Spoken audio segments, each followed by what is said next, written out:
We're on? Right. Ladies and... Oh, I had to croak when I tried to do an introduction. Croaky ass mug. Bro, I've been sick. That's why we had a week off. Well, you know. Why we had a week off? Yeah, exactly right. Well, like, straight after the last cast, I got sick, and then fucking... You got sick not too long before. Oh, you might want to wait till the camera's on you, bro. Make some noise. So she's... Oh, yeah, fuck. And... Oh, it wasn't too bad. Had a good back end. Yeah, it wasn't too bad. It wasn't too We're bad. going to be the only... we'll have a beer cracking championship at some point in time. We're going to have to. Just get a whole heap of people around. The best beer crackers in the world. They've got to come here and demonstrate just how loud and proud they can crack some tinnies. I wish we could make like a compilation video of like fucking everybody that wants to send in their cracks, and then we can do like a top 10 countdown, and the winner wins a free shirt. Imagine if we could make 10 free crack the Wormholes. Imagine if we could make the Wormholes intro with fucking drums that are tin cracks. Eventually, episode 500, when we're so deep into running out of ideas of new content to create, then we'll look forward to the beer tin crack anthem. Fuck yeah. Fuck, man. Well, I've just talked to you fine for the last 20 minutes before we started. Now, as soon as we start, I'm Croaky Jackson. Croaky Jackson. At least you're not Smokey Jackson like you used to be. Nah, none of that anymore, brother. None of that. What's been going on? Anyways, we had a week off. We had a very good UFO episode, and anyone who's clicked on this and they're wondering why this isn't called UFOs, we'll get to that in a minute. Well, you probably kind of have an idea from the title while you've clicked on it. Don't worry, we're still getting conspiratorial as fuck, but we've just, there's been a lot of shit happening in the last week that we had to put the UFOs on the... gravity propulsion burner, back burner, on the gravity ionic drive back burner, mate. Because we can come back to that at any time, but we think this one's pretty pressing. But so how you been? What's been going on? Good, bro. Good. I've got this idea in my head that I'm going to grow my hair long. Okay. But I don't know if I can. I've got notoriously thin hair. Right. Very notoriously thin. So I'm going to try. I'm gonna give it a crack. Okay, you're just gonna not cut it. No, I might have to go to the hairdresser and be like, "Hey, this is my intention. Can you set it up so that that it's doable?" But yeah, I'm gonna try, and I've got the mow going on as well. Yeah, fuck. Yeah. What do you normally shave the mow? Yeah, and then just have the stubble thing. Yeah. I like the mow. I think keep that shit around. Yeah, I've got the mow going. Why don't you just like try like so? All right, hold on. I'm gonna give you a Wormholes fucking dare now. All right, go on. If you're gonna grow the hair out, obviously maybe go and ask the hairdresser like what they suggest. Yeah. But with your beard right now, I want you to just let it go for a period of time. You can't though, because like these bits are blonde and it doesn't look like it's filled out. Do you know what I mean? So like these bits are all dark, but then the actual what gives it density is blonde. Yeah. So do you normally shave them then because they're blonde? Yeah. So there's no point. So that's what I'm saying is though, right? You can do your neck because no one wants a neck beard. Yeah, of course. But I want you to just let the cheeks go for a couple of episodes just so we can compare. All right? Because I've never seen you try it. What's the worst that can happen? From you just letting a little bit of cheek. I can just look like a hobo in front of all my clients, but that's fine. Whatever. I don't think a man as handsome as you with a little bit of blonde cheek. A little bit of blonde cheek. Maybe if I can find a way to get these a little bit more dense. That's the problem. The cheeks have never been dense enough. Yeah, wow. But I don't know. I was just like, fuck. You know what? I want long hair again. I used to have hell long hair. It used to be like down to here. Bro, my Facebook's cancelled, so I can't even fucking get up the good ones. But Your Facebook's cancelled. What do you mean? My old one, where all my good shit is, where all my fucking absolute. Yeah. Where are you fucking? I had the email at the front and then the fucking surfy at the back. So I had the giant swept over fringe, but then like it was all matted and fucking dreaded up the back and like gave that spike effect. So I was I used to put toothpaste in my hair, bro. I used to put surfboard wax. Why don't you do the long hair? I did it for my emo party, remember? 2 years ago for the engagement party. Hated every fucking second of it. Yeah, dude. I was so over it. Why? I'm a short hair guy now. Why is that? It was just annoying because like my hair is so curly. How long did you let it go though? Well, you saw how like my hair was pretty long by my. 2 years ago. Yeah, it was. I mean, not as long as it's ever been. My hair now. Yeah, easy, dude. Yeah, it was. But the thing is, mine. I've got such a little curly Jew-fro. Yeah, that like you pull it out, it looks like it's this long, but you pull it out and it's that long. It's a fucking coil, bro. But that's why, bro. Back in the to make my hair look any good, I used to spend fucking hours in the mirror with a GHD fucking straightener, putting marks like I've got on my head now, but from a line like this because I burnt myself with a fucking straightener. Yeah. Horrible shit, dude. Wasted so much. If I had to calculate the amount of time I wasted with a straightener in my hands, Yep. I probably deserve a bullet, dude. It's a long time. What about for as long as I'm growing my hair out, you have to keep yours completely bald? I was already thinking about shaving mine the other day. The only worst part about it is that it's the absolute worst time of the year to be fucking zero shaving. Right? I'll end up fucking hypothermic, but I'll be like, I'm winning this bet. It's for the fucking show, man. Like, I don't know if I can. I'll try, but we'll see. See what happens. Just get some growth happening somewhere. Yeah, all I'll right? fucking try. At least down to my chin, you know. Yeah, fuck yeah, dude. We'll see. What's inspired that? I don't know. I was just laying in bed and I was like, fuck, I want long hair. Yeah. Yeah. Like, I don't think there was any particular inspiration for it, to be completely honest. Yeah, I don't even know that many people that have long hair, like of our mates. No, we don't have anyone with fucking like gorgeous long locks. Pato's is pretty long. Oh, Pagey. Oh yeah, Pagey. Yeah. Pagey's got beautiful long hair. Pagey's got beautiful long hair. He does. He rocked over my house the other day, and I was like, "Dude, you look like a walking advertisement for Bob Marley headphones." That's literally what he fucking looks like, dude. And he agreed, so it wasn't an insult. It was a pretty good call. It's the truth. So what's been going on in the conspiracy world, mate? Well, before we get into that, I've got a bit of a plug. I need to plug the shit out of some stuff. Then we'll get stuck into the I'm gonna get a Conspiratorium 5. That. All right, I'll plug myself to myself. I've just been able to announce tonight that I've got a couple of big shows in the works, shows that I'm pretty much running myself from a comedy front, but obviously with the help of Abby from Hades Hula House. We're putting on 2 comedy shows at this stage, so it's just 2. They're called, which was my name as well, which Erica fucking didn't rate, but I was like, I thought it was pretty good. And then the name Hades Ha Ha House, which I came up with, and I was like, it's not amazing, but then Erica was like, oh, I don't know about that. And then I sent it to the person the owner, Abby, and she's like, that's a fucking sick name, and that's what it's called. So I was like, yeah, fuck you, Erica. Doubt my fucking pun ability. Oh, man, why am I so croaky? Croaky Johnson over here. Man, Chad Croker. Fucking Chad Kroger, spin the mic back. Let's get it on. There we go. Let's see if I'm a bit better now. So the first one's coming up on the 26th of June on a Saturday. And then the last one or second one will be on Saturday, July 31st. So starts at 9:30, $10 entry. I'm going to host the whole thing. You'll get probably 4 really good comics that'll do 10 minutes each. And then I'll just be sort of filling in the blanks. So it's not going to be like, open mic kind of like churn and burn quick. It'll be, 4 decent... Yeah, like a few actual sets. Yep. Yeah. I'm just looking to try and...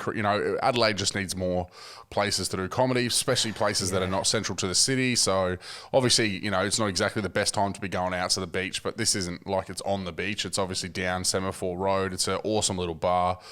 Warm as fuck in there. Man. Tiki vibes, hey. Such a good little place. So amazing food. So if you're obviously in one of our Adelaide listeners and you're looking for something to do in a few weeks' time, then obviously it was just capping a little bit. So I'm wondering. Just making a few minor adjustments. Yeah, just making a few minor adjustments. But yeah, if you want to come check out some comedy, obviously support, I want it to go fairly well because I've been the one who's approached and said, hey, I reckon we can put on an awesome night. Jigging it up. I'll probably not get another opportunity if 2 people walk in the door. So get the fuck around it. That's about it for me, Get man. down, have a laugh. When was the last gig you played? Fuck. I did Cranker a few weeks ago. Fuck, I cannot even talk right now. All right, this is now the Ryan cast. Yeah, I know, dude. I'm just going to have to... You can sit here and listen for the rest of the episode. Good thing I know sign language. I don't. Fuck, that's another thing that would be pretty cool to learn, sign language. Yeah. But I'm only ever interested in swear words. Yeah, I was just going to say. I don't remember I don't think this is actually one, right? But do you remember everyone in school would be like... And like that would mean, can you please fuck off or something? Oh, I don't really? think it actually is. No. It was like... I don't believe it. I don't believe it. I don't know why that would be fuck. I mean, it could be fuck. If we've got any listeners that are fucking fluent in sign language, send us a message with the signs. Yeah, do the emojis. Can you please fuck off? I don't reckon it's that. Nah. Also, if you remember doing that in school and being like, it means can you please fuck off, then let me know that I'm not a complete dickhead for thinking that.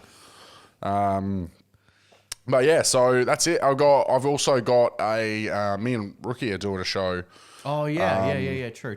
Not next weekend, the week after. Not next week, the week after on Wednesday night at Giggles. Yeah. Which is one of my little favourite venues. It's a real Where's Giggles? It's like downstairs at Rhino. I don't think you've been to one that's been downstairs at Rhino. I've been before. downstairs, but I haven't been to, that night. So Oh, okay, cool. Yeah. What did you go downstairs for? I think I was just super fucked up one time. I was at Rhino Room and I found myself down there. Oh, yeah, cool. All right, yeah. So, yeah, it's in there. It's only a small little thing again, but it's a good little intimate vibe. A lot of fun. There's a thing called a heckle bucket where, like, instead of heckling... Nice. The host will hand a bucket around with post-it notes and a pen, and you write your heckles down, and then he'll read them out in between acts. Yeah, right. And it's pretty funny. That's a good one. So I haven't heard of the heckle bucket before. yeah, I'd not seen that idea done until I went there either, and it seems to be pretty good. I don't know who wrote this, but I got the only heckle that I've had in the heckle bucket was Justin Saw excuse for a comedian, so I was pretty happy with that. I was like, But that's you've a good had one. so many those kind of puns. Surely now that those puns, Justin saw a cake and ate it, like. Yeah, but I hadn't had a Saw excuse one before.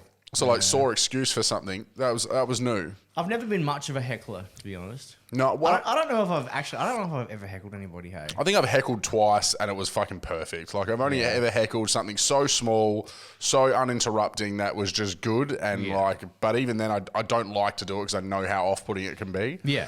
So I probably did it a bit more in my early comedy when I didn't understand the annoyance of it as much because I had never been heckled myself. Do you get myself. heckled much? I haven't been heckled too many times, man. I've got the two real notable... I don't know if I've told this on the podcast before, but fuck it, you can hear it again. Yeah, let's hear it. The first time was when some lady... I was talking about being single, and a lady yelled out, I said like something else after saying I was single, and then she's like, no wonder you're single.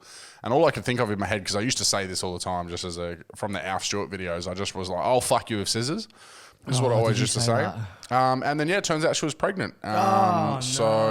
But I only knew that it was her because she came up to me after the show and she was like, oh my God, you were so funny. And I was like, hold on. And then I recognized the voice as the person who yelled out. And I was like, I am so sorry. She's like, no, it's my fault. I shouldn't have yelled out. I was like, fuck. So that's my first ever heckle experience. The big heckle. And the only other, I've had little ones there was one of my old girl friends, just a friend I've had for years. In my Fringe show, she wouldn't shut the fuck up. And it's in my recorded one, my one that I got professionally recorded. And I can just hear her fucking yell out 4 times. And now I want to headbutt her, because it annoys me. I like watching that video because it was a culmination of 4 weeks of really fucking working hard at stand up, and I felt like I was pretty crisp by the end of it. But I know when she yells out in it a few times, and now I just want her to How did your microphone, pick up her? It's just because that room. Remember what my room was like for the little tent. You mean? Yeah. She was yelling out loud as fuck. Oh, she was yelling. Yeah. Right. Yeah. Right. So yeah, I want her to stub her fucking toe so bad. Oh, shit's weak. But yeah, my only other funny heckle was that I don't know, even though I was saying some joke and some guy yells out don't talk about my sister like that, and for some reason heckling himself. I was like, mate, Uncle Frank, I told you that you're not allowed within 400 metres of any venue that I'm doing comedy, you fucking heroin addict. I can't remember. It went on some tangent like that. And that got more laughs than the whole fucking set did. Shit. So. Well, then I guess in that case, the heckle was good. Yeah, that's right. If it works, have you ever thought about doing a heckle part, where let's say if I was there, I'll yell out something and it's a part of the joke, but people don't actually know. Yeah, I haven't, but I'm down for that. Yeah, I'm down for that. We should fucking I think we should think of a fucking good one to do. Because then you can just because it'll seem like it's off the top of the dome. Yeah, but you can just absolutely rip it up and fucking. What's your name? And then you'll say something and be like, yeah, you fucking rat dog toy. You fucking weasel looking rat. Yeah, little rat dog toy cunt. Yeah, I'm down for that. I'm down for some interactive. That'd be cool. Yeah. I've never seen that done too many times either, planted fucking hecklers. Planted audience members. Imagine I had you and Rookie in the audience, and then one of you's heckles is in hell aggressive. And then the other one tries to save me with a heckle, and then you two start fake punching on in the crowd, and I'm like, security, and then all of a sudden got in on it as well. Yes, Then he comes in and then like he's about to call the cops and then I'm like, all right, boys, take a bow. And everyone's like... And then it busts out in a musical. Yeah. We start spinning top hats and we're shit. all in this together.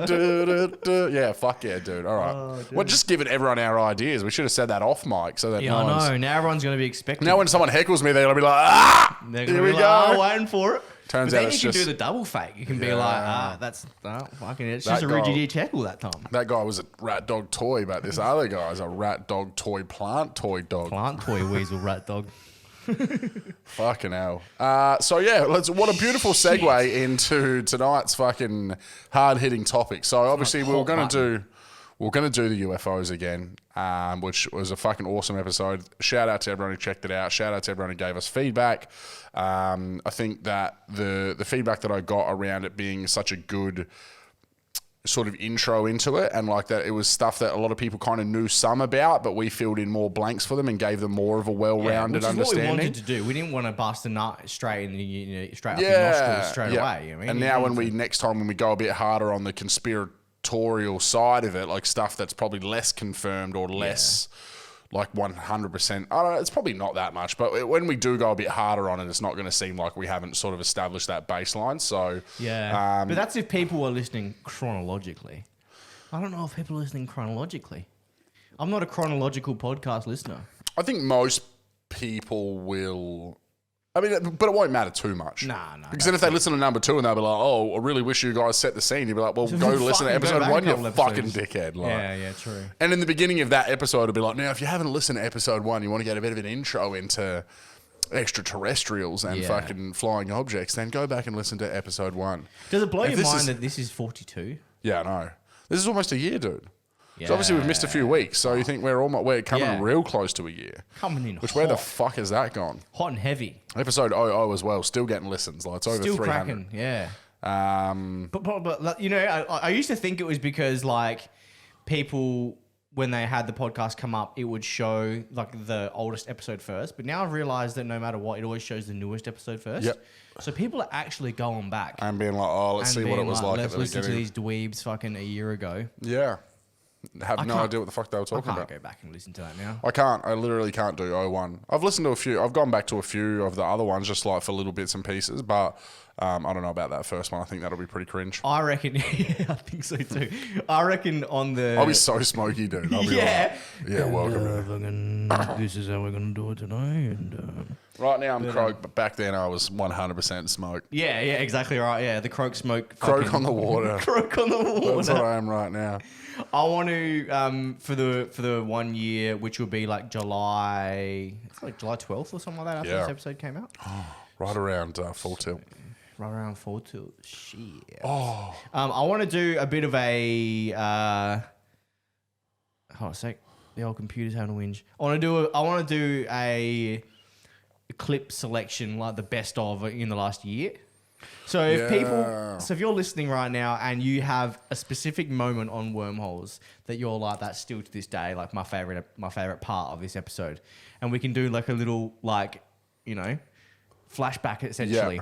Where it's like 10 minutes of like the best sections, and we can sit here and listen through them and comment on them. I think that'd be cool. That'll be so good. Yeah. It'll be awesome as well once like another year from now, once we've got all of it on video and we're doing like our 2-year one and we're looking back at the last year that's all been on video, and we'll be able to do a clip that's like the best of, but it will be the video one as well. I think that'll be so awesome to be able to like compile. Fuck yeah, dude. That'd be sick. Just the funny stuff, like so. Not like at the moment, the clips that we edit out are like the hard hitting fucking, Yeah. The like big elbows, the jump off the fucking octagon. Yeah, Yeah. But to get a clip of just us like ripping into Rookie on that fucking episode of Unfortunate Sons and like those ones where we've just gone off on some absolute waffle tangent. Yeah. I think that'll be a fucking hilarious And thing. the Sunglasses at Night, Future So Bright Yeah. episode. That had a few bro. fucking stingers in it. We've got, there's been a fair bit. That's the thing is that when I'm looking for clips, I'm always looking for like, what's the hard hitting like shit. So it'll be funny to go back and actually like trowel through and be like, man, this bit was hilarious. You know, one always sticks out to me, even though it's totally not important. The shapes tier list. Remember when we did? Oh yeah, we we were tier talking list about of the shapes? fucking It's pretty heated. Yeah, well, look, when you look at what happened when they tried to, I know we talked about this before, but when they tried to go to the non-fucking flavor in, like try to make that new thing. You think about how passionate people did are. fuck up. No wonder we were passionate about what our fuck's sake, man. My Bro, voice. your voice All right, is you're all- on your own. Peace, brother. All right, so it looks like I'm the fucking host now, and we're gonna be taking it fucking solo from here. So, but I really want to get a bit of a tier list happening again because we haven't done a good tier list in ages. We got to think of something else to. Well, we still got to do a beer review. We still got to we fucking. got to do the chili. A beer Chili. tier would be good. Yeah. Beer tier. Hot sauces. We got a little bit of. A little bit of a future plug on that. We won't give you too much, but there could be an episode What about coming an up. air where- fryer tier list? I don't know enough. What are we going to get people to let us borrow their air fryers? fryers. What do we go down and Got a rent air Philips, fryers? got a fucking got a Oh, this Sharp. one here, the 130 litre. 130 That's litre. a fucking massive one. This The fuck is 13 a litre. bucket, bro? No, buckets. How much is your average bucket? Like 10 litres? 10. Nah, fuck no. That air fryer is more than fucking 10 liters, bro. Oh, maybe 20, maybe 15. Maybe 15 litres for a bucket. Reckon? Yeah, because my air fryer is only like a 12 litre and a decent sized bucket full of water. I reckon I feel like if I 20 type litres. in Bunnings bucket on here, and whatever comes up first would be the average size. 20 liters. A Bunnings bucket. 20. Seems like 20 liters. 20 liters it is. 20 litres, there you go. So I was under. Well, there you go. The average bucket. It wasn't heaps under, but No, it you know, wasn't too bad. 20 litres makes sense. But 20 liters isn't really that much, if you think about it. No, not in hot sauce. I don't know how that was the segue I thought of, but Not in hot sauce. how big's that fucking thing? Oh, I 1 thought, litre? nah, I thought that was about 10. Oh, you talking No, about... I'm talking about the hot sauce. Oh, I thought you were talking about the air fryer. Oh, nearly 2 litres, bro. Oh, yeah, that's a big fucking hit. That's a big hit of sauce. Oh, so let me switch back to you. Yeah, oh, hold on, I can do it myself. Check out the fucking size of this hot sauce. And I've been punching the fuck out of it, as you can see. Yeah, what do you put it on? What's your favourite thing to put it on? Everything. Yeah? Yeah, everything. Put it on Condoms. everything. Yeah, condoms. Condoms, fucking put it on as deep heat. Fucking Put it. I just in your literally just put it Ringo. on. I can't on even a think of- banana. I can't even think of anything funny because I literally put on everything. Yeah, well, maybe not a banana, right? Surely you're not I haven't dipping had a a banana in ages.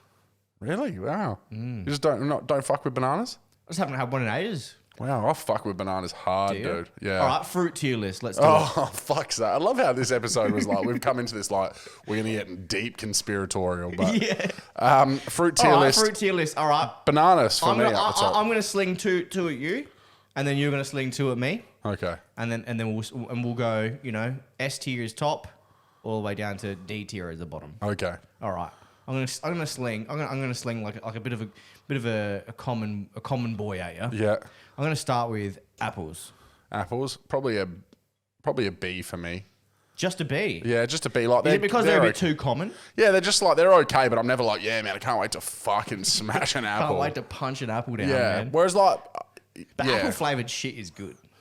Apple pies. Oh yeah, apple, like processed apples. Yeah, I fuck with processed Don't fuck with apples. real apples, though. But eating a real one, I do eat real ones, but it's not like something where I'm like, yeah, dude, how good's an apple? But in fucking saying that, Erica makes for Winston all the time, like cut up apple with like a little bit of peanut butter to dip it in, and that Oh, to fuck me yeah, sounded dude. fucking retarded. What? That Sorry, I sounds shouldn't sick. say it sounded dumb.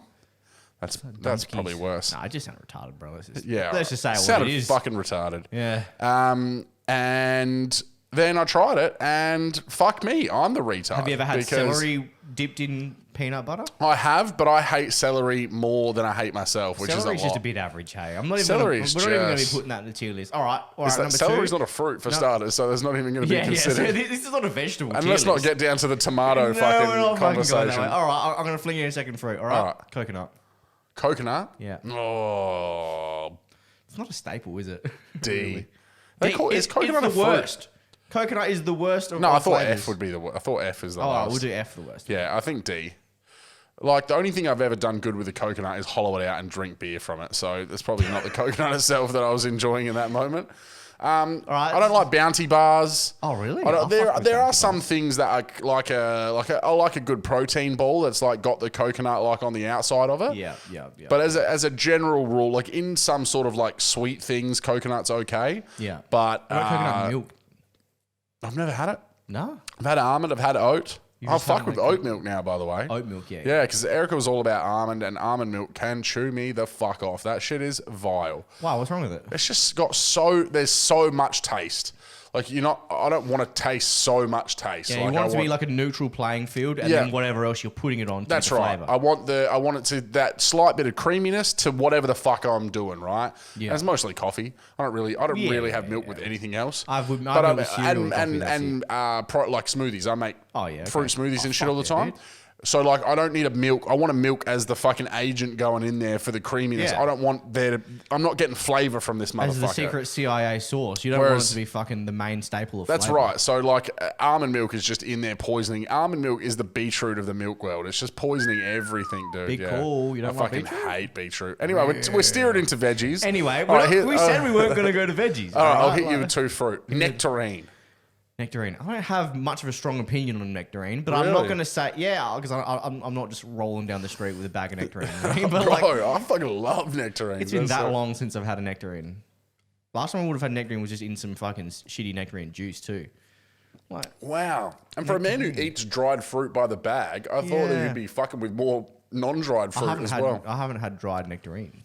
So maybe I'm missing the fuck out. I don't know if they do that, but I fucking would be all about Look, that. I'm not against the nectarine. I'm going to put it at C tier.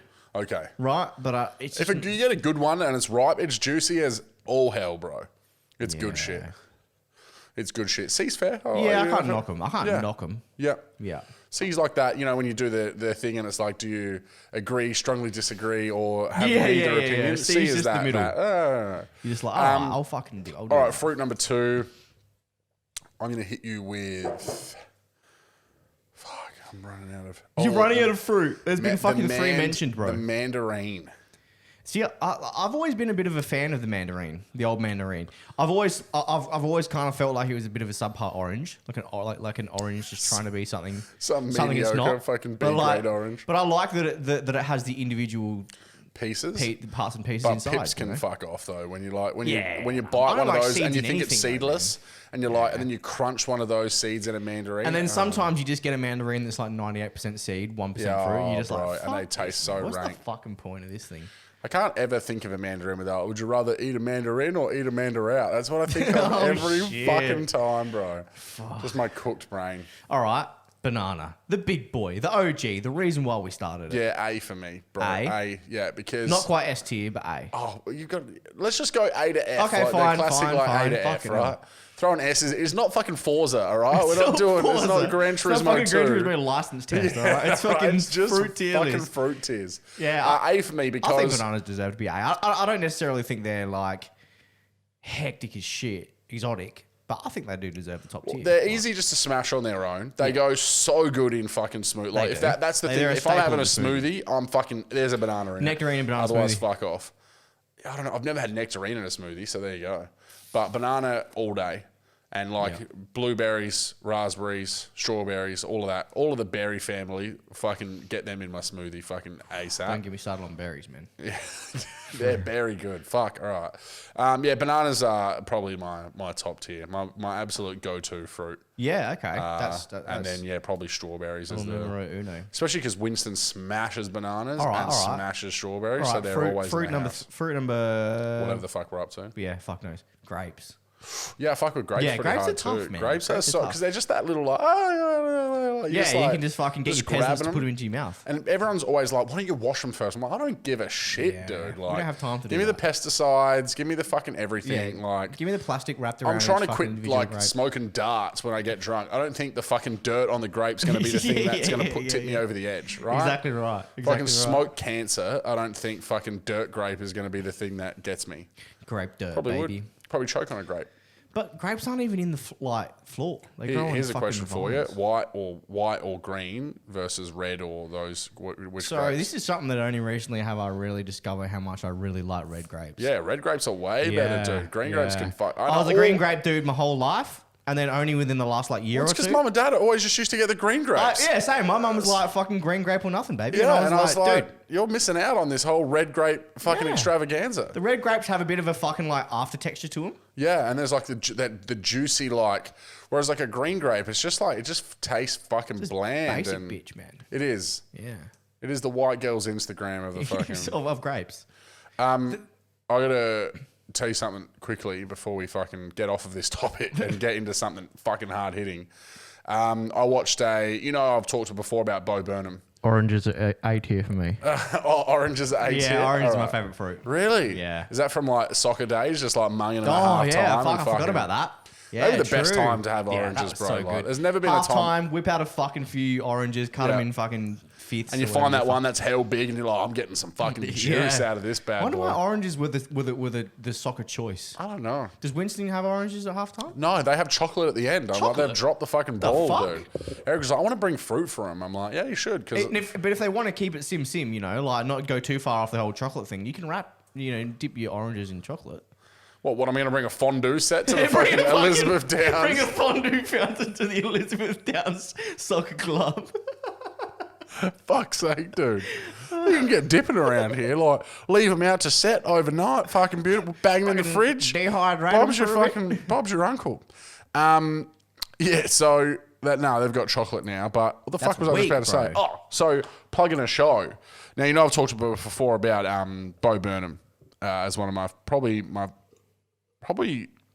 I say Louis C.K. is my favourite comedian. This guy is definitely my favourite. You said that. I think you've said it twice now. But this guy's easily my favourite musical comedian. Yeah. And I am a big fan of, obviously, like Tim Minchin and people like that. Funny. But he's close to my favourite comedian as well. Like, he would be very close to Louis C.K. I've probably watched both of their shit almost as much as each other. Specials? Yeah, there's 3 on Netflix now. Shit, I wonder what Bo Burnham's favourite fruit is. Fucking who knows? Depression after watching this last one. Really? So, well, what's going on?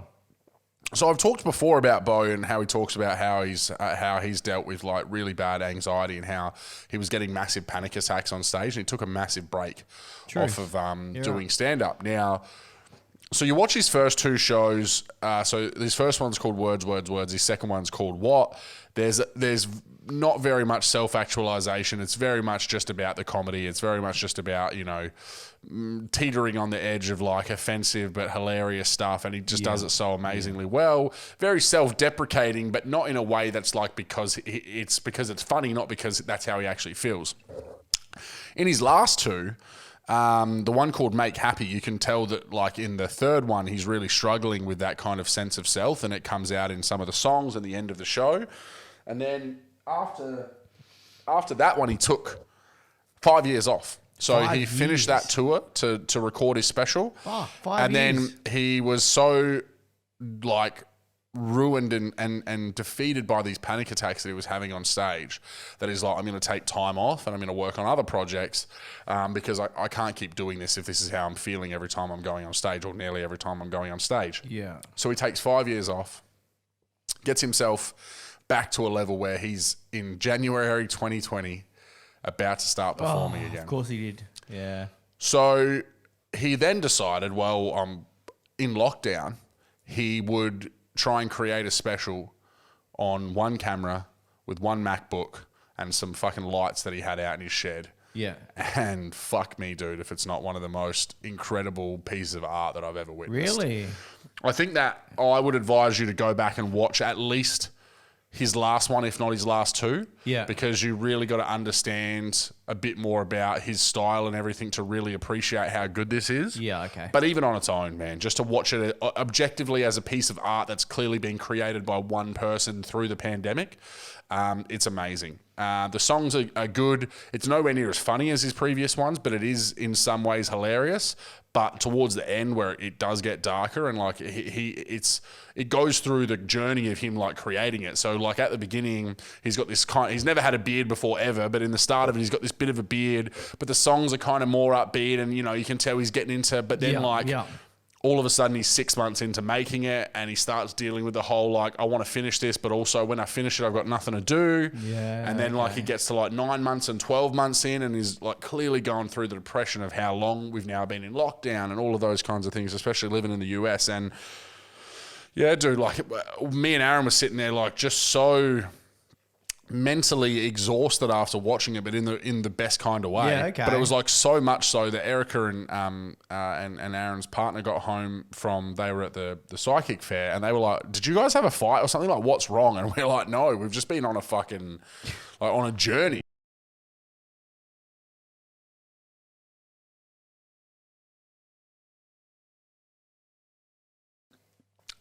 And we're back. Well, we're back. Small technical difficulties. Small technical battery dying difficulties. But difficulty. this is the beauty, babe. We're not live. Who cares? Yep. It's different when the camera cuts out. Adapt and overcome. In a fucking adapter and overcome. That's literally what we did. Hey. Yeah, dude. But yeah, all I was saying is about fucking check that Bo Burnham special out, man. Yeah, it's definitely it's a funny.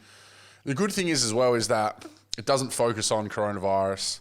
Doesn't even really focus on the lockdown. It's more just his struggle in what you know is the lockdown. Yeah. So it doesn't really pander to that shit very much, which I'm so sick of hearing about that stuff. Like it's a glimpse into that, but without it really taking notice of itself that's what it is. Yeah. Which I think is pretty cool, man. And like for me, like I just don't care about the I never went into lockdown. Like I never stopped. Nothing ever stopped for me. Like I can't relate to isolation. Like, you know what I mean? Like I just Yeah. So. Oh, didn't even fucking bring her up to the. Oh, that had some that fucking was good. serious. Considering I did the fizz before I That was like a multi-tier step. had what's with you and tears tonight, bro? I've only said tier twice. We've said fruit tier, like fucking. Yeah, we did it. We did a fruit tier. Yeah, and that's a multi-tier. Yeah, that's what I mean. Opening. Something's tier. It's so terrible, bro. That's what it. Oh well, let's hop into the next tier of the episode. All right, we do need to fucking hit it up. Let's just now. tear in and fucking. Let's tear it a new arsehole. Yeah, so we were ready to come in hot, and we've ended up doing half an hour of fucking absolute fruit tier waffle. You get that. But you get that. Look, we wanted to get a little bit conspiratorial now. We have to keep it down because we know we're probably going to get banned for this. But let's talk about this fucking COVID vaccination. Now, the good thing is that this isn't going to be news. We've talked about our concerns about this before it hit market many times. Yeah, definitely. But let's. I guess what I wanted to do first and foremost is give everyone a bit of an understanding of, because it's easy to talk about the things that we're concerned about, right? But I've been doing a bit of research ready for tonight. So like, I want to do what we did with the UFO thing, and I want to explain what the idea of a vaccine is and what the difference is between a normal, what we've known in the past, and what this new one is, and then we'll go into some of the shit that we've been seeing. Because we've talked a little bit in the past about vaccines. Yeah. Like we haven't gone balls deep because we don't really know like heaps about them. Yeah. I don't anyway. Yeah.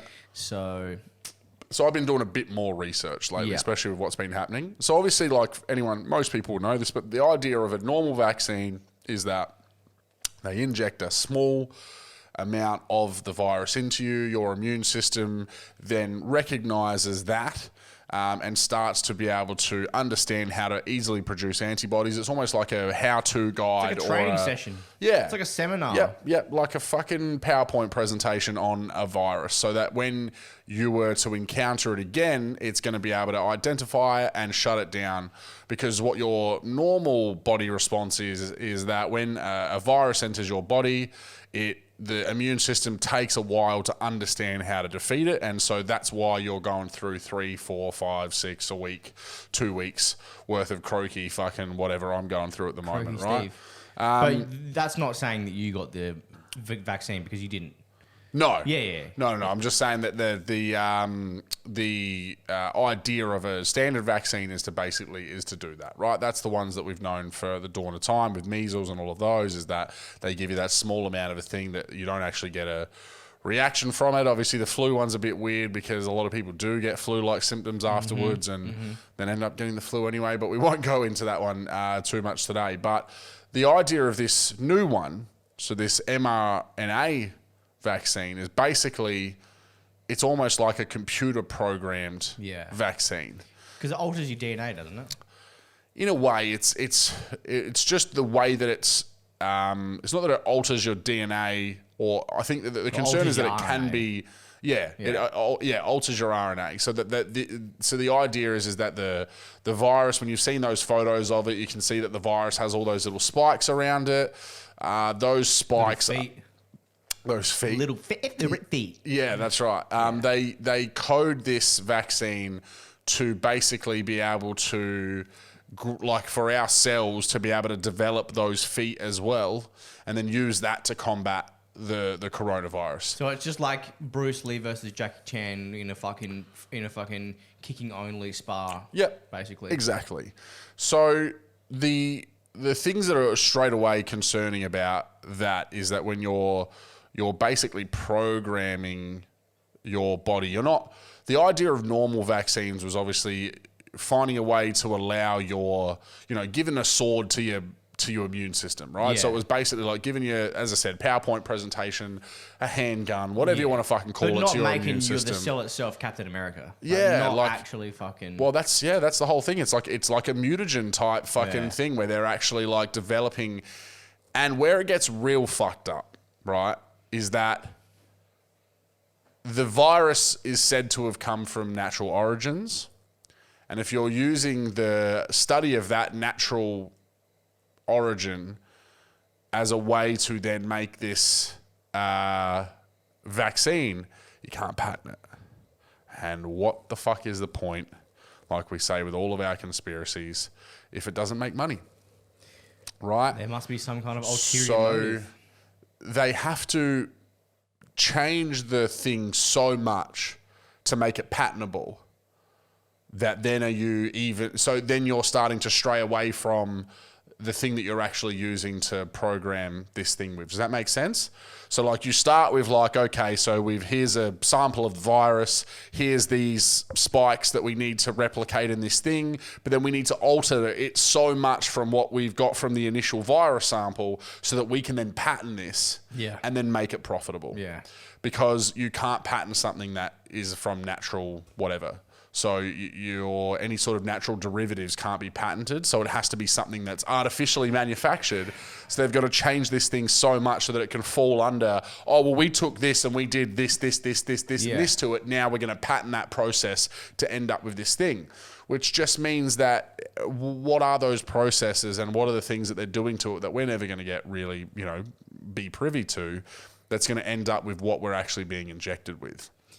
So it's the steps in between. It's like the concept of a vaccine, like to me, makes sense, but it's the steps in between the concept and you getting it into your body that is, like, in my opinion, fucked up. That's always been my concern. It's never been that the idea behind it isn't sound or the science behind it doesn't make sense. It's always been that they're a business, that everything has to be profitable in order for them to do it. If they're going to pay these scientists wages and they're going to pay the CEOs of these Pfizer and AstraZeneca and all of these things the fucking money that they want to be a fucking CEO, then whatever they're doing and researching and working on has to be profitable. Otherwise, where does their money come from? Yeah, exactly and, right. As long as you understand that at a very basic human level, then there's going to be margin for fuckery, right? These people might go into these roles with every intention to make clean, wholesome, from the best products, with the best research, with none of this stuff, this scary stuff in it. And it's going to get bastardized. You're going to have money-hungry people. You're going to have people that are going to want to manipulate it for their own benefit. And that's what is scary to me. So then you look at the fact that I was just reading the thing before talking about how a lot of these articles are saying, like, because of the dire need for this vaccine, we're going to have to deal with some of the fallout from it. That just doesn't make sense. It's like, why are you killing people to save everybody from something that's not really killing that many people? Exactly. People will, how dare you fucking say the coronavirus isn't killing people? It's just not. Like, it's not really killing that many more people than the flu or any other. Especially when you look at that, what we know clearly documented is that they were attributing deaths from other causes to coronavirus. Car crashes. In the same way they do now with vaccine deaths, right? Yeah. So they will do it in reverse. So when you died of something else, they'll say you died of corona, but then when you died from the vaccine, they'll say you died from something else. They'll just literally just flip that fucking script to whatever suits that narrative. Because for the deep state, it's all about manipulation of data. Yeah. Because they can pay off the top scientists, they can do all this, but at the end of the day, the people that they're trying to convince are us. Yeah. And because if they don't have like control over us, then it's game over for them. So they need to be able to manipulate the data and frame it in the way that they want to be able to frame it. So when they were coming out and fucking, people were dying from, coconut falling off a tree and hitting their heads, and they were saying, no, we found them with COVID in it. You know, they were putting that towards the COVID tally, but then like quietly, fucking a couple of months ago, they come out saying actually no, only 6% of these deaths were actually from COVID itself. Strictly coronavirus itself. But then, of course, the mainstream media, being complicit with these people, don't talk about it. Yeah. And I guess that might segue perfectly before we get into the stuff that we've been seeing about the reactions and whatever, which I want to get to. Let's talk about that, because last week Project Veritas is probably the company we've mentioned more than anything. Yeah. They're not paying us, by the way. They've got nothing to do with us whatsoever. So we're not plugging them for any other reason than this is fucking good shit.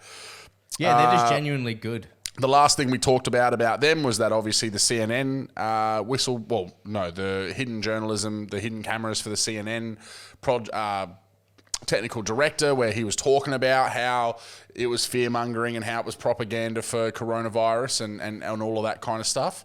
What we've just had come out in the last week is two whistleblowers from inside of Facebook coming out and providing documents. So not just hearsay. It wasn't a hidden camera this time. This was actually like inside internal documents that showed that Facebook are developing and already beta testing, whatever you want to call it, a algorithm that detects your vaccine hesitancy rating. Yeah. So the vaccine hesitancy program, I think that is what they call it. Yeah. So you make a status that's like, man, it's crazy that these people are having these reactions. You're getting marked with a vaccine hesitancy rating.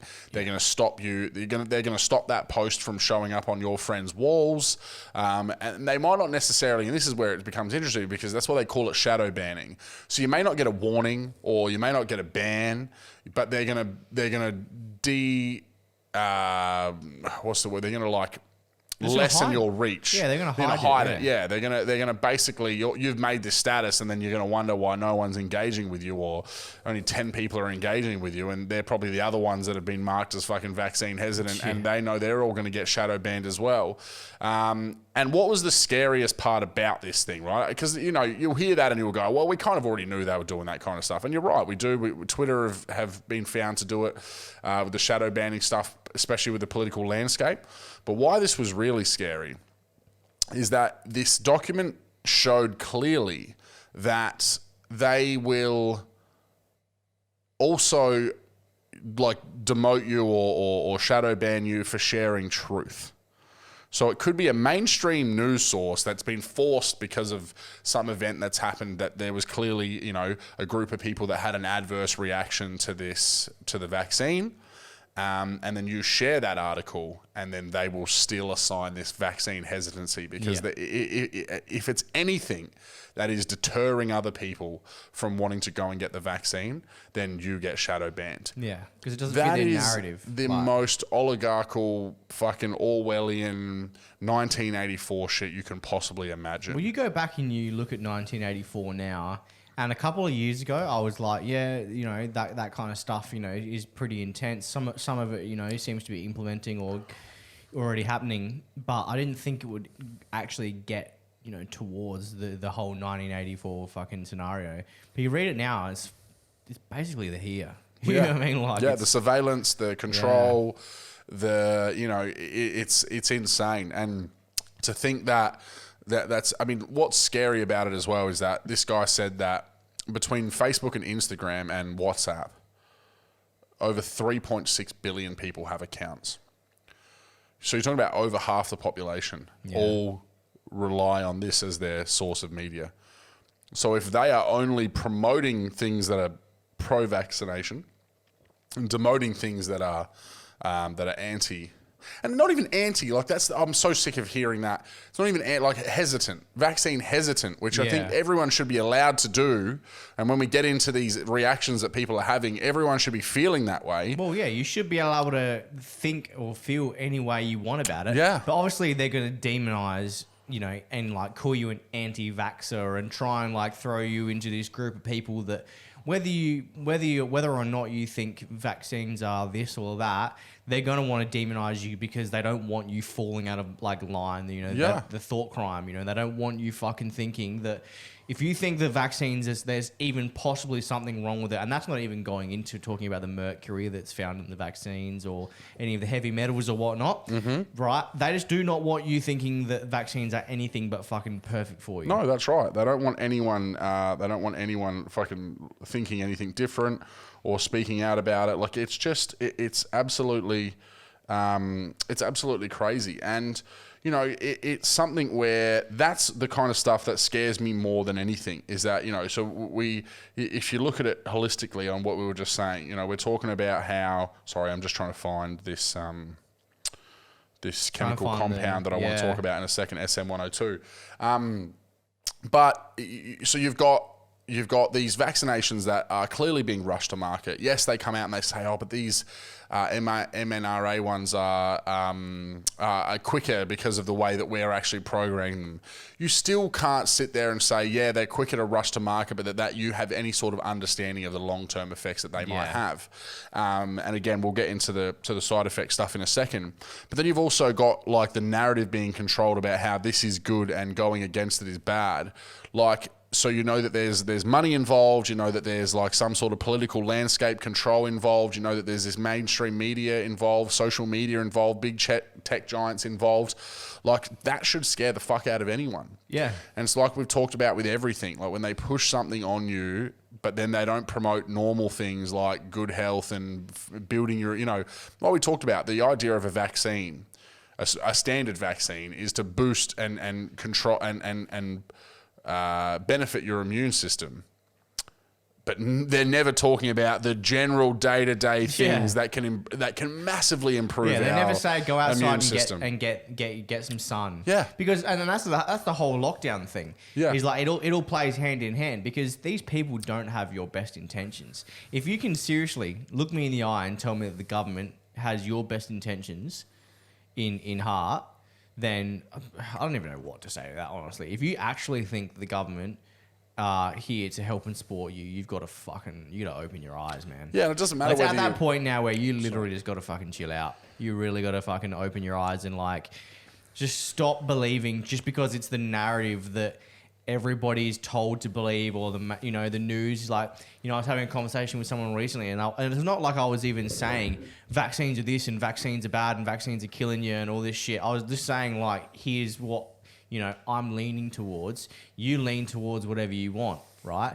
But tell me why. The news just says so. Who even cares? Like you've got your life. You're happy, you're healthy. What does it even matter? It's like. But we're talking about something specific here, right? We're not talking about fucking whether I'm happy and healthy and whether I think, the government is on my side or not. I'm telling you that this is why I think that the vaccines have an ulterior motive and why I think that this, isn't necessarily a good thing. And you can't even come back to me with the reasons why it is. Yeah. You're just saying because the mainstream media is saying, and all this time you've been conditioned to think that vaccines are good. You don't even know why they're good. Half the people can't even tell you why they're good. No. Tell me why. Yep. Tell me why. Like, give me a counter narrative. Give me a counterpoint to the points that I'm bringing up. A lot of the time they don't. It's just you're crazy because you believe that that these people don't have your best intentions in mind. And you're like, how many? Can you tell me about like all the things that are in the inserts and whatever? And they're like, oh well, I don't know. Like I've never read them before. I'm like, but this is the kind of stuff that we're talking about. Like, why wouldn't you? In research something that you're literally injecting into yourself, into the most complex part of your body, the immune system. Yeah. Immunologists are like deemed as some of the most intelligent and like is deemed as one of the hardest fields in medicine because we still don't know much about the immune system. It's one of the things we just don't know much about, So how can you sit here and tell me that like, oh, it's all cool. I just think that the government and these big corporations have my best interest in mind. How can you sit there and tell me that you actually believe that? Because deep down, people probably don't. People probably know that if they're going to fuck us over with this, this, and that, then why wouldn't they do it with medical as well? Mm.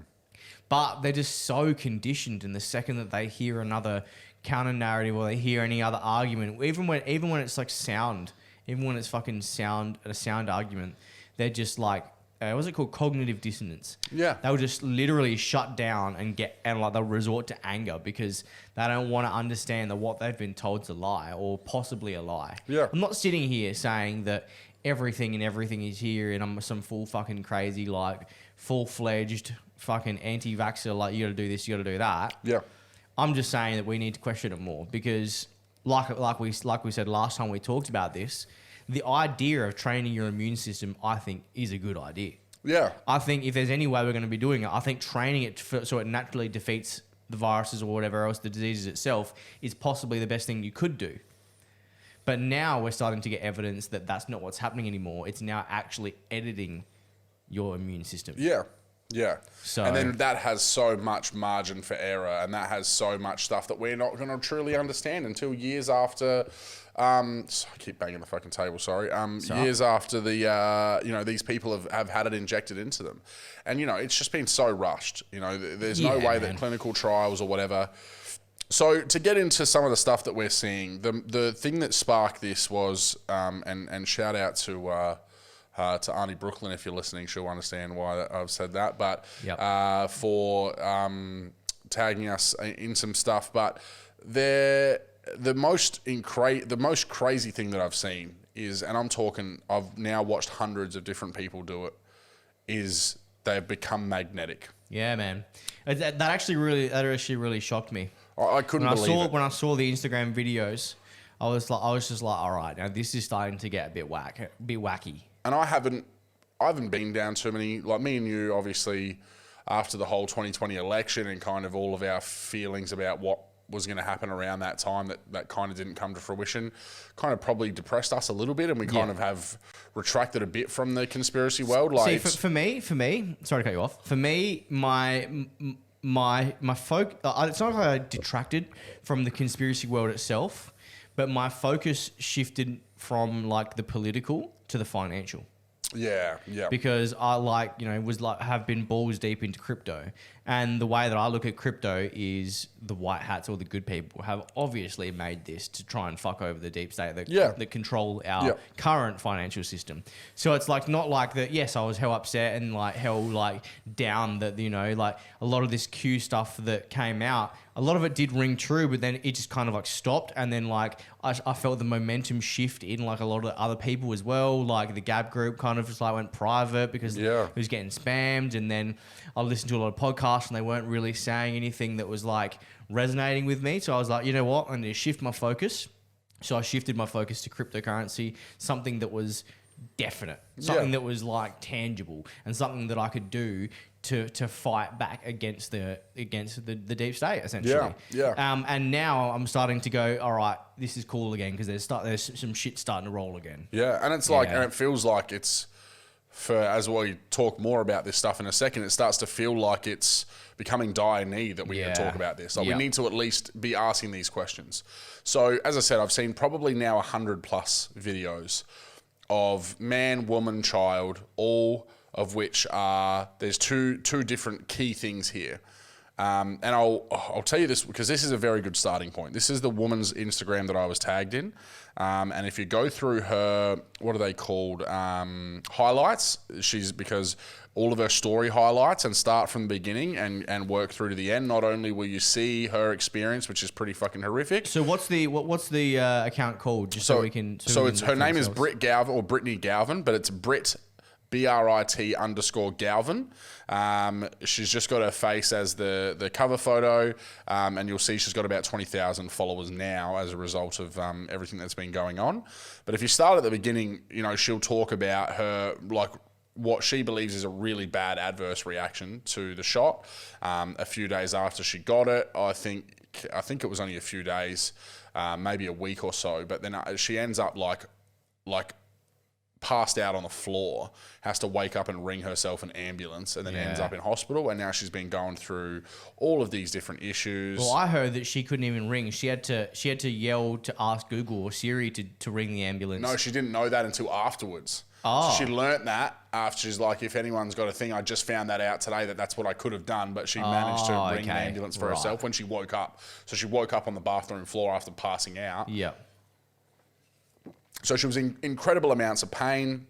And then obviously, what's interesting about her story, and when you go through it, you'll find is that these doctors are. Let's take a step back. I'll tell you an interesting story. My son's fully vaccinated, right? Yeah. And it's one of those. And so are you. Yeah, exactly. Yeah. It's one of those weird things where we have this pressure on us to comply, and he would have missed out on kindy or whatever if we didn't. But not to go into that. I just wanted to see what a doctor said when we went to get his first ones when he was very young. I could find every conspiracy in the world online, but when do you ever get to sit there and talk to a storied doctor? Yeah. And I said to her, I was like, and I said that, I'm like, look, I can find every conspiracy theory online. Tell me why you think that I'm stupid to ever hesitate to get my son vaccinated. Yeah.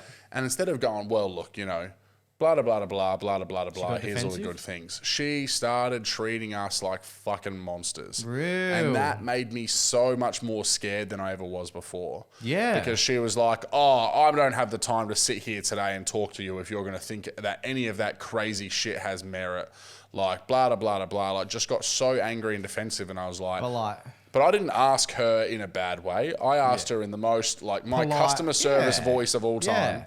Yeah. And it freaked me the fuck out that she got so defensive. Yeah. So the reason I bring that up is that when you look at this woman's story and what she talks about is that these doctors are so indoctrinated and so programmed as well that they know that they can't give patients an understanding that it's possibly vaccine related. I think it's because some of these doctors don't even know themselves, bro. No offense to this, this Adelaide doctor, or I'm sure she's smart, I'm sure she, whatever, right? Yeah. But there is a lot of very intelligent, high-ranking, 40-year-long doctors that are starting to come, like Judy Mikovits. I think, is it that say your last name? Mikovits or whatever. That's right, yeah. I listened to a podcast with on Project Camelot. Shout out to Kerry and Project Camelot because they've just done so many wicked interviews over the years, like super far out interviews. And if you're into your aliens like I am, and you're into all different stuff, it goes into vaccines like what I'm about to say here as well.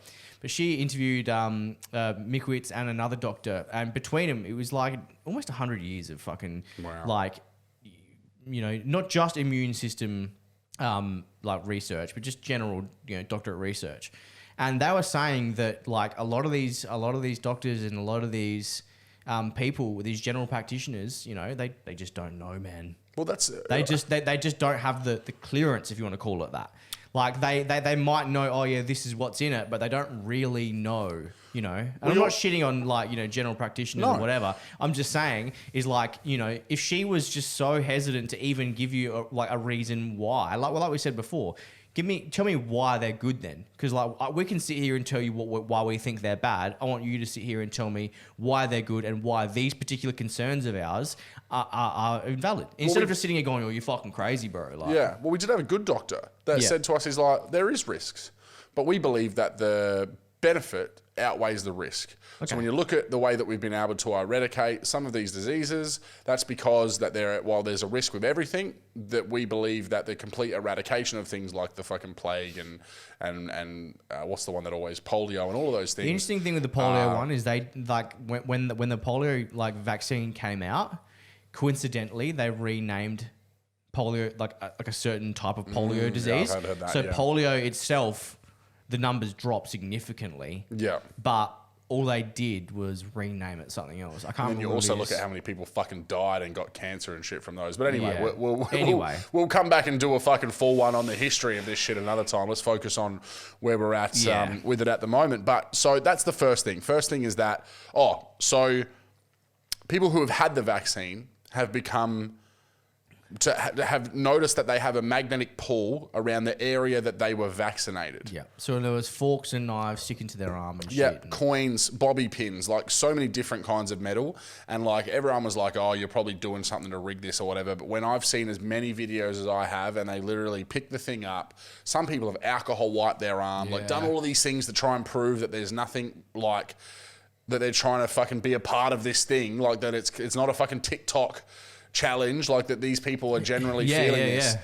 And then the other thing is that people who haven't been vaccinated but are hanging around with people that have become magnetic across their chest more than anything, right? Yeah. So these young kids who have been not vaccinated themselves but mum and dad have because they work as doctors or whatever, have been able to stick these, not as heavy things, but keys and light things like that to their chest. And if you go to that Brit _ Galvin on Instagram, just to show that again, and go through her highlights, there's about a fucking 1,000 of them now. Yeah, there's a lot of videos. You will see how many she shared about that. So that's the first thing that really pricked my ears up when I started seeing some of those, and then I've gone through hers and a whole heap of other people that she's kind of linked me to. And there's a lot of other stuff that people are experiencing as well. Now, there's the one big thing and effect that's actually being documented on Vacc as well, which Vacc is the vaccine adverse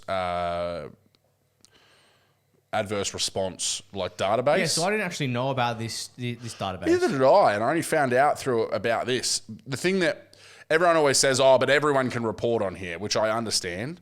So like the way that they try and say that, you can't, these aren't confirmed reactions. These are just a practitioner, a human being, or whatever can see what they think is one and then report it on this database. So yes, maybe the numbers could be slightly out based on that. But how many, as you said, me and you who are in this truther whatever community didn't even know that this database existed. So how many other people actually know? So how many people are having reactions? And as I said, when you're going to doctors and doctors are hesitant to admit or agree or believe or acknowledge that it's possibly vaccine related, how many of these are going under the rug when people are having these adverse reactions?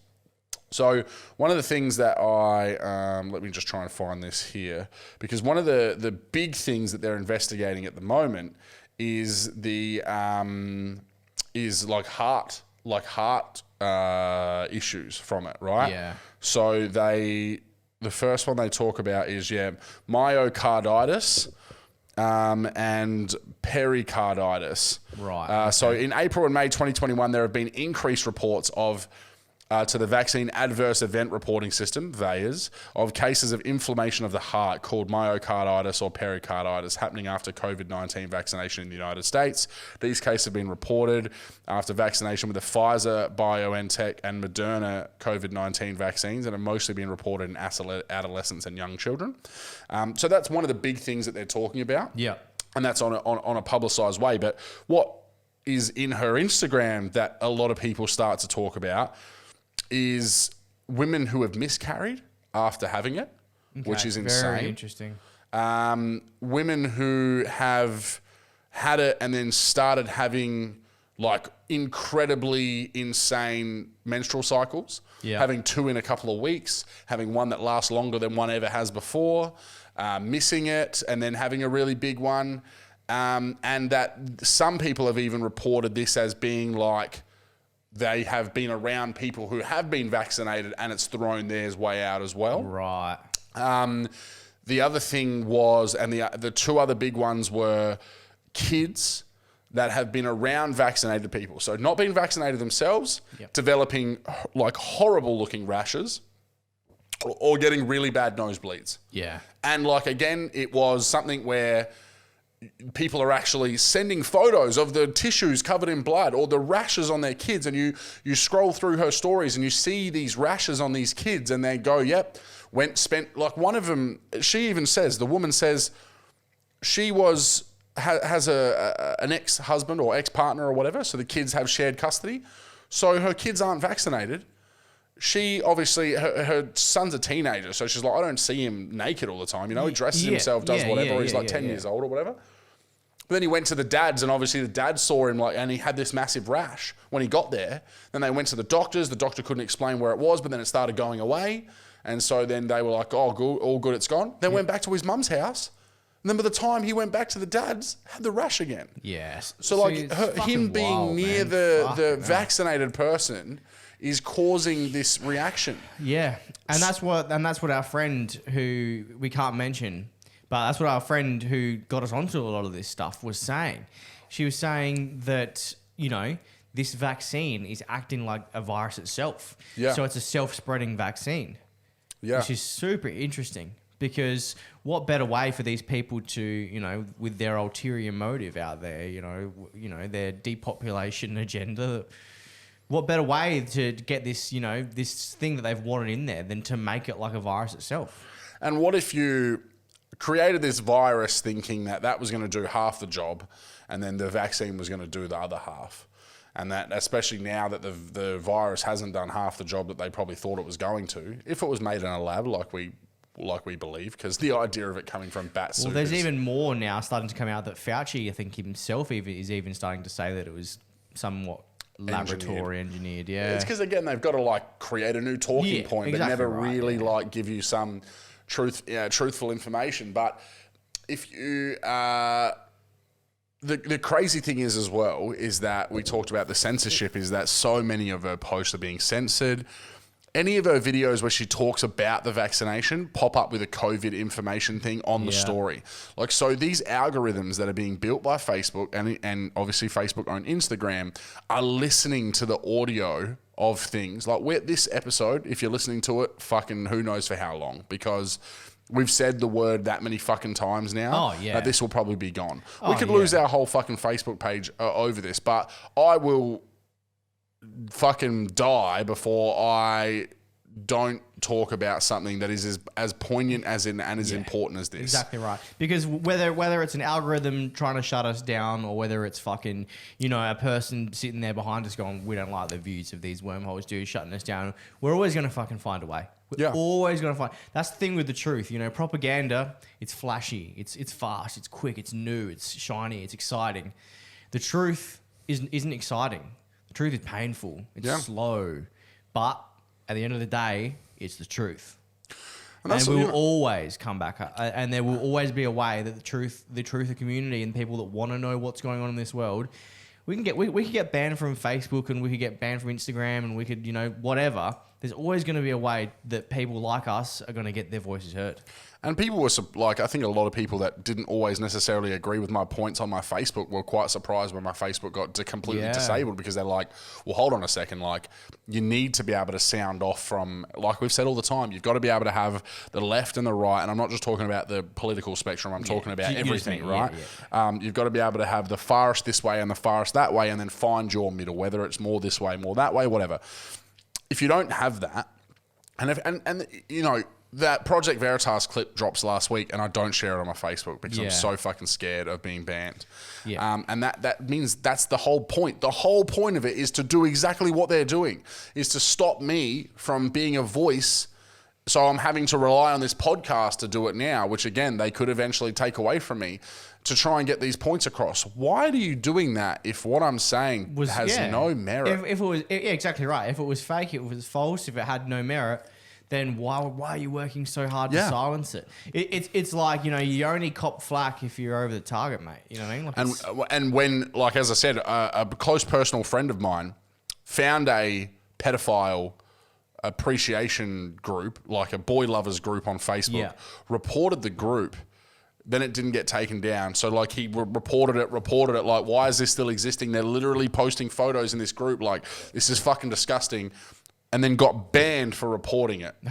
See, and then that's fucking wild, the group was still there when he finally got back on his Facebook. Yeah, of course it was. So that means that they're not trying to get rid of hurtful stuff. They're trying to get rid of shit that hurts a narrative. Exactly right. That makes a negative impact. So the point of all of this, I guess, because we're getting pretty close to wrap it up time, is it's not about being anti-vaccination. It's never about that. It's about being pro-critical thought. Yeah. It's about being pro-health. Yeah. We talked a lot about lately, like, I've still been fucking trying to do my exercise and look after myself better, and, really not try and smoke the darts and do all of these things to make a positive, conscious choice, because I'm fucking 30 now and I want to be living here for a lot longer. That kind of shit's never been really actively promoted by any sort of mainstream source. Nah. You look at American TV, and a lot of comedians and stuff are talking about it, how it's just medicine advert after medicine advert after medicine advert. The amount of Nurofen ads, like, I don't really watch like much normal TV, but occasionally, like, when I go to my parents' house or whatever, we sit in there and just watching like a movie on TV, let's say. Fucking the amount of Panadol and Nurofen ads, man. Wild. Or in like winter, you get all of a sudden get belted with all the fucking Sudafed, it's always like them trying to sell fucking sell Codral, sell Sudafed, sell fucking Inner Health Plus. It's always some sort of product that you need. Yeah. But they're never advertising like it just getting exercise and getting unless you're a gym who again is making money from it. Yeah. But it's never being promoted as like a, hey, you know, these are the things that you should be doing. Think about how many times you've seen like, oh, scientists say eating a bar of chocolate might actually be good for you. Yeah. Scientists say drinking a beer a day or having a glass of wine a day might actually be good for you. It's always how they've found some scientific way to show something that's clearly not that good for you might actually be good for you. Well, scientists said in the fucking early 30s and shit that smoking was fine for you, didn't they? Exactly. And that's what people don't understand. Like, I think people like don't actually understand what science is. Science is the scientific theory. It is the active way or the active path of trying to find the truth. It bends, it shapes, it twists. What we know today could be wrong tomorrow, which is what makes all of this even harder. Just on what you were saying, right? This is hilarious. And look how many I've found. I'll just hold them up. I'll tell you what it is in a second, right? In the 50s, I think it was, there was an advert that people always talk about all the time. More doctors smoke Camel cigarettes more than any other cigarette. And this is a legitimate advertisement that they had saying how doctors choose Camel over Marlboro or whatever it is. Yeah. Isn't that insane to think of? Like with what we know about smoking or whatever, to think that they've got an ad, like, and it used to be like, you know, smoking is good for pregnant women because it reduces stress and blah, blah, blah, blah. Like there's just, you only have to look at those things and understand why we are now right to question these things. Yeah. Because whilst medicine and science and whatever might have advanced a long time from them, but people's greed and people's need for money and people's need for things to be profitable has not changed one fucking iota. No, it's gotten it's probably worse. Yeah. Because there's more people, there's more greed, there's more need to be a part of that 1% now. Exactly people right. aren't just more satisfied. People they need to control, bro. Yeah. So it's even worse. So you only need to understand that and look at the formaldehyde and those things we've talked about in our Big Pharma episode before, where, you know, they will push these things out to make money without giving a flying fuck about the impact. And glyphosate, the amount of fucking like lawsuits they've lost on glyphosate. Yeah. I don't know why. I don't know how it's still legal. Well, no, I do know how it's still legal. Of course I know how it's still legal. But why the fuck is it not being pushed out there that it's bad? Like, you've still got Roundup, you've still got Weed Killer in every Bunnings store. That's and right. It's like they lose these cases, but they don't have to take the shit off the shelves. Look at Johnson & Johnson. They've lost so many cases as well over the baby powder causing cancer, all of these things.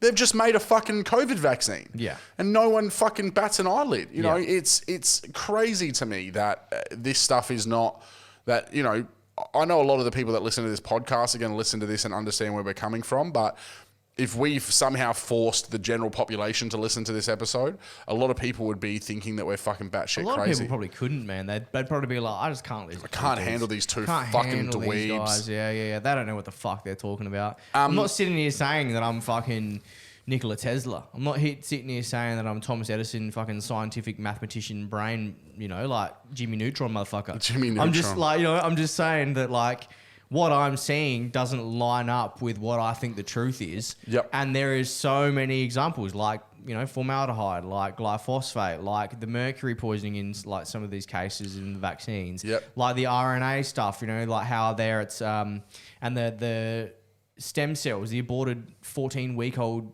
young kid thing fucking being found in the vaccines. Yeah. It's just like, why? You know, like I want answers. So we'll leave you on this thought because there's one last thing to kind of tie this all in together, which I think is great. It focuses on the censorship. It focuses on exactly what we're talking about. So to give you an idea about the last couple of points that we were saying about, you know, why would people that haven't been vaccinated be having these effects? There's what the community has understood as, or what people who look into this understand, is that vaccines can shed. So there are some effects of whatever your body is going through to process what you've just been injected with that can impact the people around you. Now, that's never been something that's been necessarily 100% confirmed. It's something that's been theorized a lot. But what's very interesting is that the man who invented the mRNA vaccine, which is the one we've talked about, which is all the COVID ones where it's more a programmed vaccine that's supposed to develop a certain thing in your body, he came out and said, I believe the shedding idea is that the vaccinated shed spike protein. Now, to go back, we haven't mentioned spike protein much, but you'll hear that a lot if you look into this. That's what those things are. When you look on the image of a coronavirus and it's got the spike, it's the Bruce Lee feet, baby. The mRNA vaccine is imitating those spikes to be able to combat that part of the virus when they come in and therefore stop it from doing anything. That's called the spike protein. So I believe shedding idea is that, again, this is the inventor of this type of vaccination. Because there are other types. So mRNA, this isn't the first one. There have been other ones for Zika virus and whatever. Yeah. This is just the first one that's been pushed to market quickly and pushed in everyone's arm, right? So I believe shedding idea is that the vaccinated shed spike protein, not virus. And it's certainly true that people vaccinated with mRNA vaccines do shed spike protein, but only in minuscule amounts that almost certainly can't cause disease. Now, that last point is interesting because that's not what people are fucking saying or seeing, right? Those examples that we just mentioned of nosebleeds, miscarriage, rashes, all of these things that are happening to these people. Magnetism. They're not diseases. No, they're side But effects. you shouldn't be getting fucking massive like adverse skin reactions or adverse internal. Because one of the other things that I saw was that they said that and I forgot about this point before, but I looked at it the other day. Let me find the image of it quickly. There was actually a chart that got released that showed that all of the...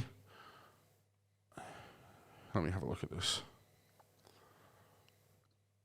Yeah, so this leaked Pfizer study from the EMA shows that the vaccine particles are hugely sequestered into the ovaries. That's right, the ovaries. So apparently, if you're inserted with these, and there's a chart here, which again I can't show you, but I'll just hold up to the camera. Yeah, hold up to the camera. Right. Let me get to you. Yeah. Okay. So that chart shows you where these tests have been performed and about where all the particles, when they test the various parts of your body, where they end up, and all of the readings are off the mark for the ovaries compared to everything else. Yeah. So they're saying that. And also, that's really interesting because I didn't actually know about that. That also kind of ties into the whole, if you want to believe the Agenda 21 kind of like depopulation thing, because if it's targeting the ovaries, they're trying you to sterilize. Yeah. So.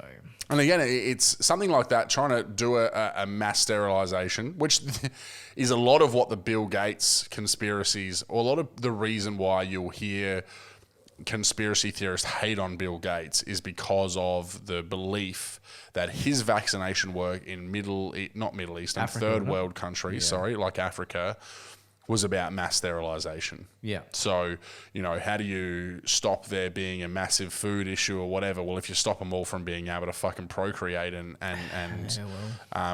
continue to populate those areas, well, then suddenly you're not having to worry about this crisis anymore if they're all slowly aging out and can't have any more children. Yep. And who's to think that they won't just do that to the Western world? Yeah.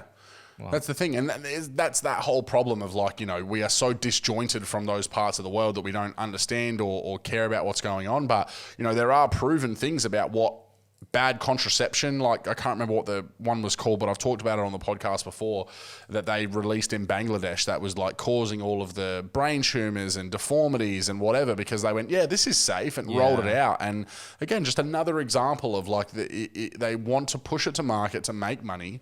They have to do all these fucked up things to be able to get stuff patented so that they can be the person that is the sole owner of the patent, so that anyone else who wants to make it has to pay you to be able to make it, so that you're the big dog in the fucking yard. All comes down to dollars. It does, doesn't it? It does. So yeah, look, we hope that that's been a bit of an insight into it. We probably haven't covered every little part of it. You can't cover every little part of it. Essentially, we're just giving you what we think is what's going through our brains, really, and what we've seen. As I said, this isn't just people saying it on a Facebook status. This person in particular, and the other ones I've seen are photos and descriptions of, here's the scenario: grandparents vaccinated, son went to stay with them comes home with this massive rash. crash, or we go and spend the week there, and all of a sudden both our kids are having these massive nosebleeds, or this woman going, I just miscarried. I had the thing. 2 days later, I've fucking miscarried. And then this woman collapsing on the fucking bathroom floor, them admitting that there is heart issues that are happening with a couple of them. And then you link this back to the vaccine hesitancies, because these things are happening to these people and they don't want it getting out. No, that's right. So that's why they're saying anything to do with vaccines, they're getting this algorithm, they're getting this team working on it, because people are fainting, people are dying, people are getting sick, people are getting rashes, people are getting fucking upset, everything. And they don't want the truth coming out, bro. Well, you scroll down that woman's newsfeed and you see how many of her posts have the little grayed out cross because they've completely deleted it. Yeah. And when you go through her story, you'll go through and then all of a sudden it'll have a blank spot or deleted or whatever. And every one of her things will have a little COVID warning down the bottom. And it's just like there's so much effort in silencing something that must have some merit to it. Otherwise, why would they do it if it wasn't? Why would they care if they knew that this stuff was so good, that it stands up on its own, that it doesn't need them to control the narrative or whatever, that it's just going to save lives? Then why the fuck do they need to spend billions and trillions of dollars on developing ways to keep us just going in and getting fucking jabbed with it? That's it, bro. That's it. And, you know, for me, it's scarier than money, because there's obviously a money aspect, but what else is it? What's the other reason? Is it depopulation? Is it sterilization? Is it any of these things that they're actually trying to work us towards? Because we know that these people like Ted Turner and Bill Gates, and when you look at the research into the Georgia Guidestones, like there's a lot of this. We were actually talking about the Georgia Guidestones yesterday. Really? Yeah. There is this underlying elite thing that they want a world of less than 500 million people as an ideal way to bring the earth back to its former, or to its optimum fucking glory state, where which everything makes no sense, because you could fit every person in the whole world in Australia quite comfortably. Yeah, absolutely. So we're not at that point now. No, it's our habits that are causing the damage. It's the fracking. It's the fucking the waste, the plastic, all the shit that they've invented, bro. That they've to pushed. make money with. Yeah. And that's what's killing us. And now they're the ones that are like, all right, well, we can't be fucked stopping to make money on that, so we'll just kill everyone and start again. Yeah. It's deep, bro. It's fucking deep. But hey, this has been a fucking sick episode. We started a cracker, bro. We light and fluffy. Everyone got to get settled in, get their popcorn, and then we just fucking brought the elbow soup of fucking conspiratorium. It was a bit of a fucking, like, if you had to say like what kind of flavour soup it was tonight, I'm gonna say a tier list. It was not a tier list. This is a flavour saver. I'm gonna say, now that we got the Mo's, this is a flavour saver. I'm loving the Mo's. I'm gonna say tonight for me was a pumpkin soup. Had a bit of heart. Like it wasn't too thick. Yeah, but like it wasn't as thick as minestrone, because minestrone has all the shit in it. Mm-hmm. Pumpkin soup is like thick, but it's still fluffy somewhat. I'm gonna say pea and ham. Oh, that's good a too. pea and ham. That's good Again, too. it's got that thick texture. There's a couple of chunks. Yeah, but it's not too thick. But it's not got fucking veggies for days. You know, it's still got that like real thick What the fuck, dude? As always, look, if you've enjoyed this episode, send us a message. Let us know what you think about. Well, this is the kind of episode where, more than any of our other ones, I want to know your opinion. Yeah, I want to know if you've had anyone close to you that's had a bit of a reaction from it, or you're wondering if they did, or any of these things resonate with you. Please listen to this one and reach out, because this is the kind of thing that it's not. When we're talking about what happened in 9/11, or are UFOs real, it's not so direct, hey. It's not as important or vital, because it's like it's all shit that's happened, or it's more hyperbole and that kind of stuff. Whereas this is it's not so down to earth. This is affecting people around us, our life right now. Yeah, right my at this old man moment. got his COVID jab and he got very sick, man. A lot of people are getting Very crook as sick. fuck, dude. Mum was okay, but my dad got real sick, which is weird because normally, like, my old man doesn't get sick. My mum's the one who gets sick. But he doesn't get sick. He's not like, you know, some people that just don't get sick. Yeah. He just doesn't get sick. But he was fucked, man. He was real sick. That's what I mean. I want to hear from people. I want to get your opinions more than anything. I want to know what you think about this. Do you think that we're fucking batshit crazy, or do you think, fuck, this makes me really wonder about everything? And obviously, yeah, I mean, you know, this one's probably going to be a little bit harder to tell you to share around, because the more it gets shared around, the more chance we probably have of it getting fucking banned. But look, we've got to do it. It's more about looking into the stuff that we're talking about, you know, more than sharing this episode around. It's about understanding what we're talking about, going and looking for yourself, and then telling people around you the things that you've learned here and that you learn yourself, because we have to be armed to the teeth with the information about this in order for us to ever. That's all what it's about. We're not telling you the answers. We're telling you the questions. We want you to answer these things as well. It's about going and saying, "Fuck, man! Like, yeah, I'm gonna start to research." And it's hard. It's so hard, like to. And because you don't often know where to go. That's the thing. I'll give you a perfect example tonight. I tried to find some more stuff to learn before. So I'm driving on the way here. You go to YouTube, you're finding everything positive about it. Debunked conspiracies, blah, blah, blah. It's so hard to find. You already have to be in those circles. Yeah. And again, when they deleted my Facebook, I lost so much of my presence in circles that I was able to, like, I used to have a time in my life before where I had a page for everything. Yeah. So I wanted to learn about fucking the moon landing or vaccinations or aliens or 9/11 or Pizzagate, whatever the fuck it is. I had a group for everything, right? Now, again, maybe half of that was not necessarily all truth, but I had a place to go and get information to bring it in and then process it on top of all the other information I know. Now I don't have that because they remove, and I don't want to add myself to any of these groups anymore because I'm so scared about getting my fucking Facebook deleted because it's our Wormholes page, it's my comedy page, it's fucking me helping out with marketing, it's all of those things. I exactly fucking right. need it's it. more than just that as well, right? So you don't want that taken away. So then I'd be so cautious and careful. That it's now when I'm like, fuck. So first of all, I have to go to DuckDuckGo because if you use Google, you got no fucking chance. Yeah. So I go to DuckDuckGo and then I search for the kind of thing that I'm looking for. So I put in vaccine truth because truth is a very big thing. But then you go to videos and then you do start to get some, but some are like they've got 100 views. It's still pretty bad. DuckDuckGo doesn't look. It's better. It doesn't filter anywhere near as bad as what. Like when you go on Google, you have to go 30 pages deep like for anybody that doesn't know any at all, right? Go on Rumble, which is a video hosting website. There's another new one that I saw called Odyssey as well, which is pretty cool. Wow. Go on Rumble and have a look at the X22 report, right? And have a look at Project Camelot. And have a look at Red Pill 78. Red Pill 78 right? is very Just good. those three channels, right? And have a listen to a couple of the podcasts. Have a listen to a couple of the interviews that Kerry Cassidy does on Project Camelot. And you'll be surprised because this shit is hidden. I reckon she had Project Camelot had a lot of subscribers, almost 1 million subscribers. Yeah. She had so many of their YouTubers. And she had thousands of videos. And again, why their YouTube's getting shut down? Millions and millions of plays, right? Her channel wiped off the face of the earth. Yeah. Right? Her backup channel that she had wiped off fucking YouTube. Then she's getting censored left and right. Her website's really clunky, which like kind of sucks because all her interviews are there, but like, her website's really clunky. So you just go on Odyssey or Rumble or whatever and look for the X22 report, Red Pill, and Project Camelot. There's tons more. But they're the main three that I think, for a good place for people to start. Absolutely, yeah. And they're very clear and concise. Like it's not too yelly and bastardized. Like they're very good at. No, they're very good at being able to just give you the information in a way that's very digestible. So there's some really good place to start. But before we go, right, we need to do a shout out for our fucking merch.